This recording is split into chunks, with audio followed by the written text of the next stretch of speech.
Ce soir, pour le portrait, on s'intéresse à un professionnel de la danse. Ngouran Kwasi dit NG est danseur de salsa, mais encore plus un coach de danse, vous le verrez.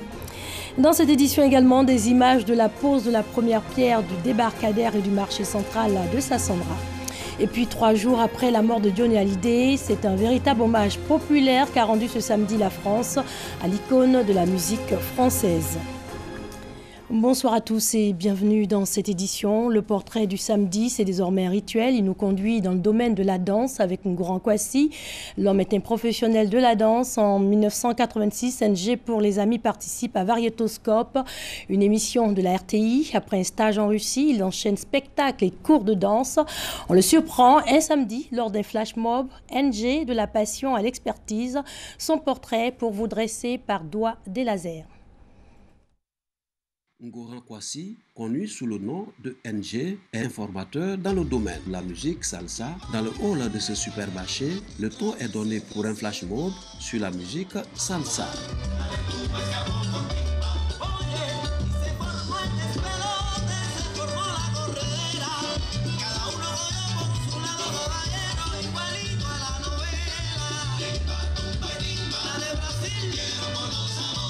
Pétri de talent, NG fait vibrer les cœurs par ses pas de danse. Salsa, mot espagnol qui signifie sauce, désigne tout à la fois une danse, un genre musical d'origine latino-américaine. C'est dans les années 84 qu'il sera piqué par le virus. Au départ, c'était un ami qui dansait le rock. C'était à l'époque du disco. Alors moi, je fais dans le rock. C'est plutôt une passion. Et après, j'ai appris beaucoup de choses à partir de cette danse. J'ai appris à me connaître. J'ai appris à connaître ma partenaire, donc la personne qui est en face de moi. C'est une danse qui se fait à deux. Son rêve devient réalité en 1998, la création d'une école de danse. J'ai participé à Variétoscope 86. On a été champion en 86 avec le groupe Anonzé de Boaké. Et après ça, je fais des spectacles, des compétitions. Et après ça, je suis allé en Russie pour un stage de danse. Je suis revenu de la Russie. J'ai commencé à organiser des stages ici en Côte d'Ivoire. Sur cette scène de démonstration publique, élèves et formateurs s'adonnent à leur passion sous le regard des spectateurs. Ces derniers n'hésitent pas à capter le moment à l'aide de leur smartphone. Ça change, hein, vous savez, un flash mob. On n'en a jamais fait, c'est la première fois et c'est super. Voir mes parents danser devant tout le monde, c'est vraiment la première fois. C'était très bien. Pour certains, cette aventure est une belle expérience. Faire un sport, en même temps m'amuser. Parce que c'est trop rigoureux quand on te dit va faire du sport en salle. Surtout quand on est seul, c'est vraiment pas passionnant. Alors, danser et transpirer en même temps, j'ai trouvé que c'était la formule idéale. Et avec le coach NG, j'ai trouvé en lui le guide qu'il me fallait en fait. Voilà, il est à l'écoute, il est attentionné, en même temps il est rigoureux. Un monsieur très humble, courtois, et il est ouvert à tout le monde. Avec lui on apprend facilement et depuis 2012, je suis piquée par ce virus et tous les jours, quand j'attends la salsa et le rock, allez, c'est parti. Bonne formation. Dans l'ensemble, elle permet non seulement de déstresser après le boulot. Quand tu arrives dans des cérémonies, dans certains endroits où les gens croisent les pieds, vous décroisez les pieds et puis vous demandez un cavalier. NG, c'est notre maître. En fait, c'est le maître concerté du rock. Il nous forme au niveau de Boaké. De temps en temps, il nous rend visite, il nous donne des coups et puis il revient. Moi, je suis rentré d'abord par le rock and roll. Et ensuite, il y a le salsa et puis Kizomba, donc c'est sur ces trois styles-là que je suis. À Boaké aussi, bon, on a des séances comme ici. De la passion à l'expertise, la musique salsa fait aujourd'hui de NG un spécialiste incontournable. C'est-à-dire les gens viennent apprendre et puis s'en vont. Ils viennent apprendre et s'en vont. Je peux vous dire, il y en a quand même des écoles, il y en a qui ont créé des clubs. Plus de centaines de personnes ont bénéficié de son savoir en Côte d'Ivoire. Son rêve est de faire de la musique salsa un outil de cohésion sociale dans les foyers. Et puis en image, début des obsèques aujourd'hui de Johnny Hallyday. Un hommage populaire lui a été rendu ce samedi par la France avec un gigantesque cortège funéraire. L'icône de la musique française est décédée dans la nuit du 6 au 7 décembre dernier. Johnny Hallyday sera inhumé lundi prochain. En image, la pose de la première pierre du débarcadère et du marché central moderne de Saint-Sandra. Le Premier ministre Amadou Gon Coulibaly a procédé au lancement des travaux de ces projets cofinancés par la Côte d'Ivoire et le Japon. Coût global, plus de 15 milliards de francs CFA. Bâti sur une superficie d'environ 1 hectare, le débarcadère comprendra notamment une aire de manutention, un bâtiment de stockage et 9 salles pour congélateurs et une fabrique de glace. Les travaux du marché central et du débarcadère devraient s'achever respectivement en juillet 2018 et en 2019. ICASA 2017, la conférence pour faire reculer le sida referme ses portes. La 19e conférence internationale sur le sida et les IST en Afrique avait pour thème l'Afrique, une approche différente vers la fin du sida. Pour rappel, la Côte d'Ivoire, pays hôte de l'événement, enregistre le taux de prévalence le plus important d'Afrique de l'Ouest. Il est estimé à 4%. Justement, on va parler aussi ce soir de ces personnes vivant avec le VIH-Sida et qui ne suivent aucun traitement ou l'ont arrêté. Quelles en sont les raisons et surtout quelles sont les actions menées pour les inciter à suivre ou à reprendre un traitement? Franck Kouadiou. Ces pas sont ceux de Blandine, nom d'emprunt. Cette ménagère, la quarantaine révolue et séropositive, avait décidé d'arrêter le traitement quelques années plus tôt. J'ai arrêté mon traitement parce qu'à l'hôpital là-bas, on nous recevait mal. Tu vois, vous faites asseoir. Vous devenez tôt, vous venez tôt. Vous êtes assis là jusqu'à... Il vient avoir 8 ans. Il vient là-même là. C'est pour vous, il vous parle mal. Il vous insulte. Vous, allez-y, revenez, allez-y. Oh, c'est dans un lieu public. Vous êtes exposé, tout ça. Tu as peur même de croiser quelqu'un que tu connais dans ton quartier. Tu es assis là, ton cœur bat comme ça. Souvent, les nuits, dans pas les migrants, disent allez-y, venez tel jour. Rita, elle, dans le déni, avait refusé de commencer le traitement. J'ai arrêté le traitement parce que chez moi, cette maladie n'existait pas. Donc, je n'ai pas pris à ça. C'est pourquoi je ne prenais pas le médicament. Autre raison pour laquelle certains séropositifs arrêtent leur traitement, les effets secondaires. Quand j'ai commencé le traitement, au début, ça me fatiguait. C'est comme si je ne prenais pas de médicaments. J'étais tout le temps malade. Je n'avais pas de force. J'étais tout le temps découragée. Je n'avais plus goût à la vie parce que je me disais que c'est inutile quand les gens vont savoir que j'ai cette maladie. Ils ne vont jamais m'accepter. Blandine, Rita et Elisabeth ont été considérées comme des perdus de vue. Ces personnes dépistées positives au VIH-Sida qui n'ont jamais commencé à prendre les ARV ou qui ont arrêté le traitement. Elles représentent à peu près 20%. Sur 460 000, le nombre de personnes infectées du VIH-Sida en Côte d'Ivoire, selon le programme national de lutte contre le sida.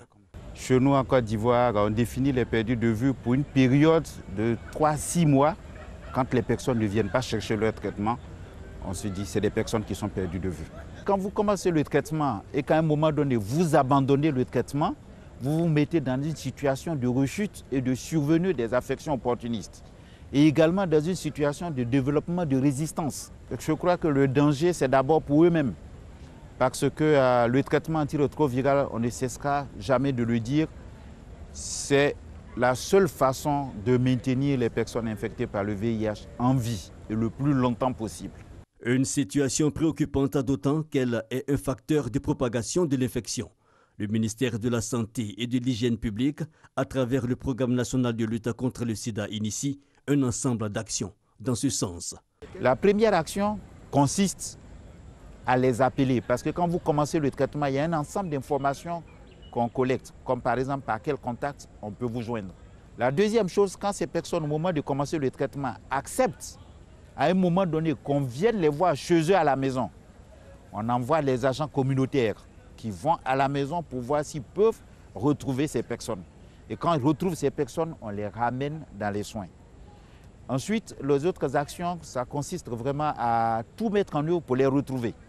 Soit indirectement, à travers d'autres personnes qui les connaissent, ou même à travers des personnes qui sont sous traitement, des personnes vivant avec le VIH qui sont sous traitement, mais qui connaissent leur père. Et donc, c'est toutes ces actions que nous essayons de mettre ensemble pour retrouver ces personnes et les ramener dans les soins. La 19e édition de la conférence internationale sur le sida et les infections sexuellement transmissibles en Afrique, ICASA, qui se déroule sur les bords de la lagune Ébrié, est un moment choisi pour les responsables de santé et leurs partenaires d'intensifier les campagnes de sensibilisation à travers des panels en vue de fléchir les indicateurs du taux des perdus de vue. Les pensionnaires de l'orphelinat de garçons de Bingéville pourront désormais prendre leur repas dans un cadre agréable. Ils ont droit à un réfectoire flambant neuf grâce à l'Alliance Sénoufo d'Angouro, une association qui fait la promotion des valeurs culturelles. Doigt des lasers. Des tables revernies, un bâtiment en vif éclat. C'est le nouveau visage des locaux du réfectoire de l'orphelinat de Bingerville. Tombé en ruine il y a quelques années, ce bâtiment long de 50 mètres vient d'être réhabilité par l'Alliance Sénoufo d'An et Gouro, une association de promotion des valeurs culturelles à travers des alliances interethniques. Pourquoi ne pas donner goût de vie aux enfants en détresse? C'est pourquoi nous avons décidé de venir faire ce geste. Pensez aux déshérités. Ce geste louable selon le ministère de la Femme, de la Protection de l'Enfant et de la Solidarité est aussi apprécié par les pensionnaires. Je suis content parce que dans le réfectoire, il n'y avait personne pour venir arranger. Et Dieu les a touchés, ils sont venus arranger pour nous. Donc je vais leur dire merci. L'Alliance Sénoufo d'An et Gouro vient aujourd'hui d'abord embellir notre établissement, mais participer à éduquer mieux nos enfants sur ce que c'est que nos alliances ethniques au niveau national, une forme de collaboration nationale qui permet de bien vivre. C'est donc une action citoyenne, une action de solidarité. 2 millions de francs CFA, c'est le coût de la réhabilitation de cet édifice. Le bâtiment administratif, lui, devra longtemps encore attendre des bonnes volontés pour se faire une peau neuve. On termine à Porto Rico où après le passage de l'ouragan Maria le 20 septembre dernier, le réseau électrique a été dévasté. Un chantier titanesque pour établir l'électricité a été lancé. Alors que la nuit tombe à Gourabo, l'équipe d'électriciens continue de travailler pour établir le courant dans le quartier. Les habitants attendaient ça depuis 78 jours. Je veux mettre l'eau au congélateur, remplir le réfrigérateur, lancer une lessive, mais demain, parce qu'il est trop tard pour étendre le linge et le laver, je vais être très heureuse. Depuis le passage de l'ouragan il y a 2 mois et demi, Maria a dû être créative. Des lumières à piles pour éclairer sa maison, une bassine et une ventouse pour faire ses lessives. Un tiers des portoricains n'a toujours pas de courant. Et pourtant, plus de 3000 électriciens travaillent nuit et jour pour restaurer le réseau électrique sur l'île. À Ponce, dans le sud, cette équipe se retrouve dès le petit matin avant de se mettre au travail. Nous essayons, nous allons y arriver, pas aussi vite que les gens et le gouvernement le souhaiteraient, mais on va y arriver. Il y a plus de dégâts qu'on le pense, cela demande seulement de la patience. De la patience, mais on va y arriver. Leur tâche aujourd'hui, remplacer un poteau électrique qui relie le sud de l'île au centre et fournit du courant à plus de 50 000 personnes. Un travail d'une journée, malgré la chaleur et l'humidité, dans cette partie isolée de la forêt tropicale. Et pourtant, des dizaines de milliers de poteaux doivent encore être remplacés.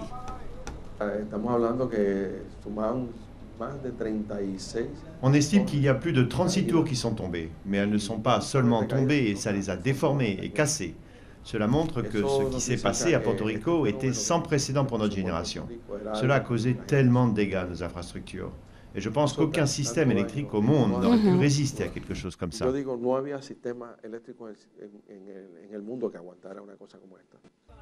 L'autorité en charge de l'électricité à Porto Rico fait face à une possible banqueroute et des accusations de corruption.